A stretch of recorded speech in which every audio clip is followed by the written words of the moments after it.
E aí pessoal, tudo bem? Professor Renato Baggio na área para mais uma aula de inglês com vocês aqui. E hoje nós vamos falar sobre pronomes relativos, olha só. Então, tá aqui o nome da nossa unidade. He told me I looked great. E antes da gente começar, antes da gente vir aqui para o nosso slide, ver do que a gente vai falar, quero que você tente pensar, lembrar do que se trata essas palavrinhas aqui, ó. Você já ouviu essas palavrinhas aqui, ó? Você já viu por aí? Essa daqui, ou essa... Com certeza já, né? Ó, enfim, né? Então o que acontece? Veja, se você, tem outras aqui também, mas se você olhou para essas palavrinhas aqui, ó, eu acho que você deve ter pensado no seguinte, né? Ah, a gente usa essas palavrinhas para fazer pergunta, né? Então, what, quando eu uso lá para falar, what's your name? Né? Qual o seu nome? Então ela tem o significado de o que ou qual, where, onde. Na verdade, no português, a gente tem tanto onde quanto aonde, né? Aqui no inglês só tem uma, facilita a nossa vida, né? When significa quando, why significa por quê, né? E who significa quem.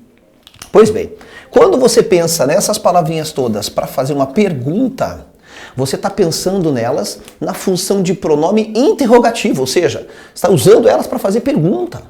E hoje não é o que nós vamos fazer. Nós vamos ver essas palavrinhas usadas no meio de uma frase, sem ser necessariamente uma pergunta. Aí a função gramatical delas muda. Então eu não posso achar que toda vez que eu me deparo com isso daqui, eu estou diante de pronome interrogativo. A aula de hoje, dá uma olhadinha aqui, ó. Nós vamos falar sobre pronomes relativos, que como o próprio nome já diz, relacionam as coisas. Pronome relativo relaciona, certo? Então vamos dar uma olhadinha aqui, já vou te passar uns macetes poderosos aqui e depois vou te dizer como é que costumam cair as pegadinhas nas provas de exames nacionais aí ou dos nossos concursos públicos que para você, no primeiro momento, o que interessa são os vestibulares, né? Então olha só. Os pronomes relativos se relacionam a um substantivo ou a um pronome anteriormente mencionado. Essa é a palavra-chave, hein? Anteriormente mencionado. Eles podem ser usados para definir o substantivo ao qual se referem ou simplesmente acrescentar informação. Pera aí.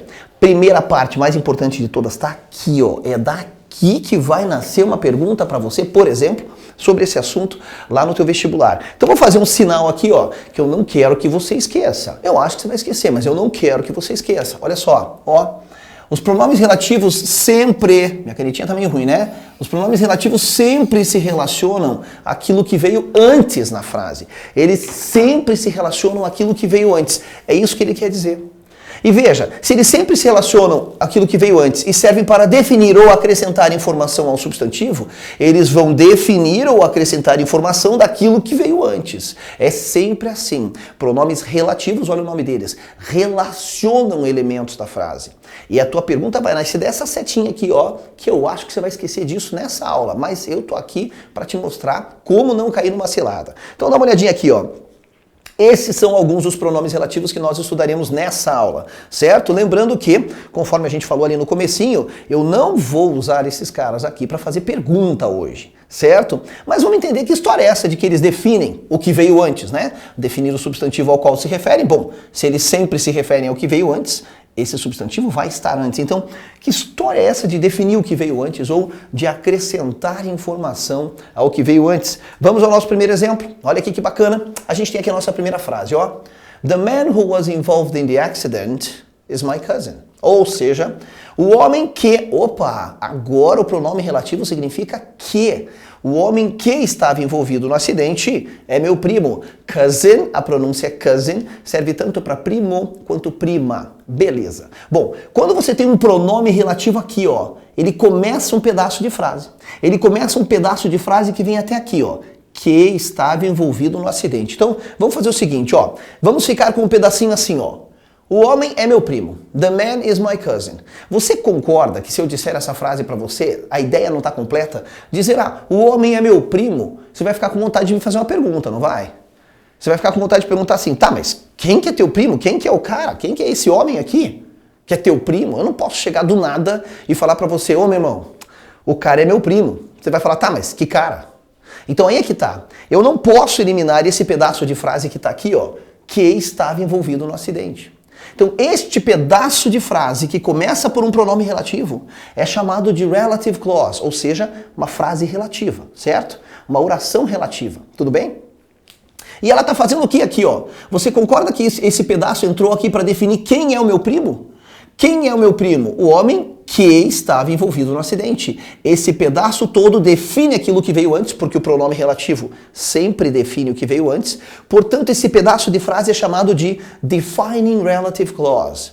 Então, quando a gente chama de adjective clauses, que está lá no seu material escrito, é disso que a gente está falando. Os adjective clauses, na verdade, são parte de um assunto total, que são os relative pronouns. Então, veja, este pedaço de frase, que você pode sublinhar nas suas anotações aqui, ó, desde o who até o accident, é chamado assim. É uma oração relativa que define aquilo que veio antes, portanto, ela não pode sair dali. Ela não pode sair dali, certo? Que ela compromete o entendimento da frase.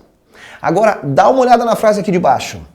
Rage, which is a bad feeling, gets people to do stupid things. O que é que essa frase tem que a outra não tinha? Fácil de ver, hein? O que ela tem? Você vai falar, todas as palavras são diferentes. Não, mas o que ela tem estruturalmente que a outra não tinha? Olha aqui, ó. Vírgula. O meu pronome relativo, que é esse carinha aqui, é o which, tá? A gente já vai estudar eles assim bem esmiuçado. Ele está vindo num pedaço de frase entre vírgulas. A frase diz assim, ó, a raiva, que é um sentimento ruim, faz as pessoas fazerem coisas bobas, coisas tolas, enfim, stupid é o contrário de intelligent. Então tá bom. Então dá uma olhada aqui, ó. Vamos fazer a mesma coisa? Vamos tirar esse pedacinho de frase daqui, ó. Vamos tirar a nossa, ó, relative clause. Todo pedaço de frase que começa por um pronome relativo, ó, ele é chamado de relative clause, tudo bem? Agora vamos lá, tirei. Tirei e fiquei só com essa parte da frase aqui, ó. A raiva faz as pessoas fazerem coisas burras, coisas tolas. Você concorda que essa frase tem significado próprio? Quando eu digo pra você, eu falo, caramba, cara, a raiva faz as pessoas fazerem coisas tolas, coisas burras, coisas bobas. Você sabe do que eu tô falando, é ou não é? Você sabe do que eu tô falando. Então o que é que acontece aqui, ó? Aquele pedaço que eu tirei não é crucial para que a frase seja entendida. Ou seja, ele não está fazendo o que esse cara aqui da frente fez, definindo o que veio antes. Mas então ele faz o que com o que veio antes? Ele simplesmente acrescenta uma informação. Aliás, aqui uma informação que a gente já sabe, que a raiva é um sentimento ruim. Então esse pedaço de frase se refere ao que veio antes, porque ó, minha setinha, o pronome relativo sempre se refere ao que veio antes, mas nesse caso aqui a gente só está acrescentando informação ao que veio antes. Então, se não está definindo o que é raiva, porque eu já sei o que é raiva, só estou acrescentando informação, a gente chama de non-defining relative clause, porque é uma oração relativa que não define o que veio antes. Certo? Ela simplesmente acrescenta informação. Essas são as funções desses caras, e aí a gente pode trabalhar com eles separadamente. Vamos começar pelo who. E o who aqui é que. E você já vai entender por que ele tem função de sujeito. Olha só essa frase. The girl who is playing is country champion. Ou seja, a garota que, ó, é que a tradução, hein? A garota que está jogando é campeã do país. Eu vou traduzir diferente então, campeã nacional. E a pronúncia é country. Esse troço de country music não existe, hein? Não importa em qual país do planeta você esteja falante de inglês, a pronúncia é country. Tudo bem, então vamos lá. A garota que está jogando é campeã do país, é campeã nacional. Tudo bem. Agora, olhe para essa frase aqui. Primeira coisa, o pronome relativo sempre se refere ao que veio antes. Então, este who se refere à garota, hein? É sempre assim. Tá lá a setinha vermelha. Se eu olhar para essa frase e perguntar quem está jogando? Quem está jogando? Concorda que, ó, eu vou achar o quê? A garota. E a garota é o que da frase, já que ela está fazendo a ação do verbo? Ué, ela é o sujeito. É uma coincidência o que está acontecendo aqui. O who sempre aponta para o que veio antes. E, coincidentemente, ele está apontando para o sujeito da frase. É por isso que a gente diz que ele tem função de sujeito, porque ele sempre vai fazer isso. Ele sempre vai apontar para aquele ou aquela que está fazendo a ação da frase. Portanto, função de sujeito. E ele pode ser substituído por este carinha aqui, ó, que lindo, ó. Ele pode ser substituído pelo that. O who pode ser substituído pelo that, então essa frase poderia ser dita assim, ó. The girl that is playing is country champion. Legal? Aí ele tem um parente próximo dele, olha aqui, ó, que é o whom. Esse parente próximo dele, que é o whom, tem duas traduções, que ou quem, e ó, mudou um pouquinho a função. Apesar da mesma tradução, ele tem função de objeto. Bom, quando eu digo que ele vem geralmente acompanhado de preposição, cuidado, porque geralmente não é sempre. Esse cara aqui ele é menos usado no inglês, tá? Mas olha aqui, ó, ele acompanhado da preposição. Porque quem fala, fala com alguém. Então, olha a nossa frasezinha aqui, ó. The woman to whom I talked on the phone was nice to me, certo? Por que eu digo que essa preposição pertence ao verbo talk? Porque falar com alguém, falar para alguém é talk to. Então veja, aqui esse to poderia estar do ladinho aqui, ó. Poderia ser assim, ó. The woman whom I talked to on the phone was nice to me. Tranquilaço? Agora vamos lá. A mulher com quem eu falei ao telefone foi legal comigo. Veja, eu falei, sujeito sou eu. Então veja, tá, mas quem falou comigo? Quem sofreu a ação de falar comigo? A mulher. Opa, quem sofre a ação é o objeto da frase. E como o pronome relativo sempre aponta para o que veio antes, ele está se referindo à mulher, que tem função de objeto na frase, porque a ação é falar ao telefone. E quem falou, ó, eu falei. Legal? É por isso que ele tem função de objeto. E veja, ele não pode ser substituído por esse that aqui, ó, que na primeira frase podia. Bacana? Vamos para o nosso which. Olha o which aí, ó. O nosso amiguinho which, tudo bem? Ele é usado para coisas ou animais, certo? Bom, enfim, então esses dois usados para pessoa, esse para coisas ou animais. Você pode começar a montar teu macetinho assim, hein? Vamos lá? Ó, que legal. Você pega o who e põe um bonequinho do lado dele, ó. E aí você escreve que ele tem função de sujeito. Aí você vai pegar o whom e vai pôr outro bonequinho do lado dele aqui, porque ele também indica a pessoa, mas vai marcar que ele tem função de objeto na frase, certo? Nunca perdendo o foco dessa setinha vermelha aqui, ó, certo? E aí, ó, você vai pegar o which e sei lá, você vai desenhar uma coisa, eu vou desenhar um dado aqui do lado dele, ó, tá? Uma coisa ou um animal, enfim, o which fica com o resto que não é pessoa, certo? Então, coisas ou animais, certo? Olha aqui, ó, usado para coisas ou animais, lembrando que ele sempre se refere ao que veio antes, e a frase diz assim, ó, The car which I like is very expensive. O carro que eu gosto é muito caro. Veja, o que está vindo na frente aqui é um objeto, o pronome relativo sempre se refere ao que veio antes, então o carro que eu gosto é muito caro. E aí, o que acontece? Esse cara pode ser substituído pelo that também. Então o que a gente passa a ter aqui, ó, é que o who pode ser substituído pelo that, tá? E o which pode ser substituído pelo that.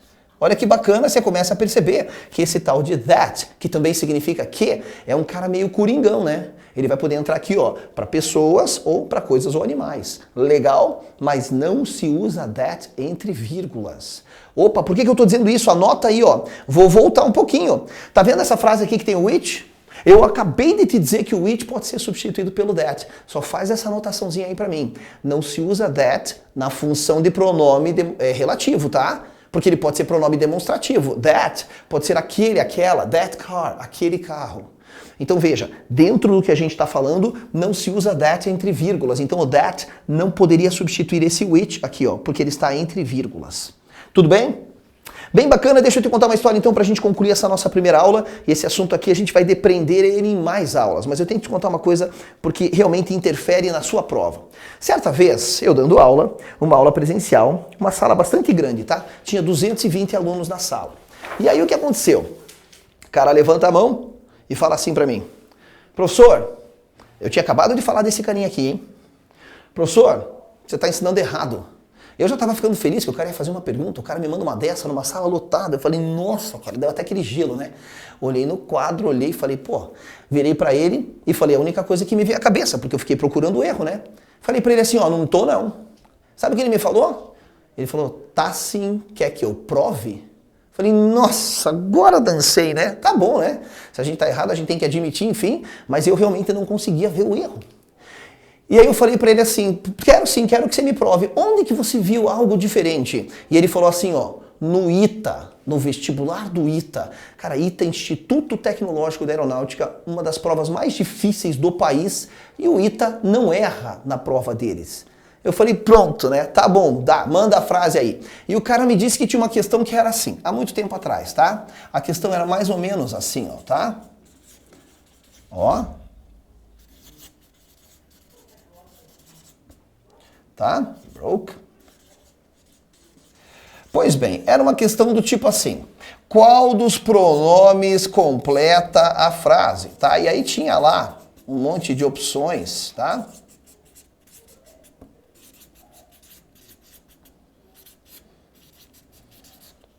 Qual dos pronomes completa a seguinte frase?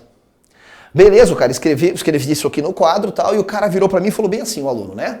De acordo com o gabarito oficial do ITA, a resposta correta é a letra C. Eu falei, concordo plenamente. Ele disse assim para mim, não, então se você concorda, você está ensinando errado mesmo, professor, porque a frase fala de garotos. E olha aqui, ó, aqui você acabou de dizer que o which é usado para coisas ou animais. E ali, ó, a resposta está correta, você mesmo falou, e aqui a frase fala de garotos, que são pessoas. Fala você aí para mim, o que aquele aluno não enxergou e que fez ele passar vergonha na sala de aula? Porque primeiro que ele não podia ter tido essa abordagem, né? Você está ensinando errado. Calma, primeiro pergunta, professor, eu vi algo diferente e tal. A gente pode ser mais diplomático, não é verdade? Mas ficou feio para ele, porque ele não enxergou algo básico aqui que a gente vai fechar a nossa aula para você poder entender. O que é que ele não viu? Quero que você enxergue. O que ele não viu? Olha aqui, ó. Olha como a gente às vezes fala cedo demais.